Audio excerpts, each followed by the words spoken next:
এই মুহূর্তে মর্মান্তিক পথ দুর্ঘটনার খবর পুরুলিয়ায় মর্মান্তিক পথ দুর্ঘটনা। জাতীয় সড়কে ট্রেলারের সঙ্গে সংঘর্ষ, ট্রেলারের সঙ্গে যাত্রীবাহী বাসের সংঘর্ষ। দুর্ঘটনায় মৃত্যু এক শিশুর, 15 জন জখম। পুরুলিয়া থেকে বলরামপুরের দিকে যাচ্ছিল বাসটি, আহতদের ভর্তি করা হয়েছে হাসপাতালে। মর্মান্তিক দুর্ঘটনা পুরুলিয়ায়, জাতীয় সড়কে ট্রেলারের সঙ্গে বাসের সংঘর্ষে এক শিশুর মৃত্যুর খবর পাওয়া যাচ্ছে। অন্তত 15 জন বাস যাত্রী জখম হয়েছেন। পুরুলিয়া জামশেদপুর 32 নম্বর জাতীয় সড়কে এই ঘটনা। ট্রেলারের সঙ্গে বাসের সংঘর্ষে বহু যাত্রী জখম, এক শিশুর মৃত্যুর খবর পাওয়া যাচ্ছে ইতিমধ্যেই। পুরুলিয়া থেকে বলরামপুরের উদ্দেশ্যে যাচ্ছিল 32 নম্বর জাতীয় সড়ক দিয়ে বাসটি, আহতদের ভর্তি করা হয়েছে হাসপাতালে।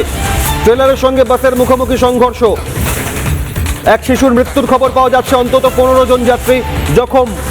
32 নম্বর জাতীয় সড়কের কৌরাং এলাকায় এই ঘটনা ঘটেছে।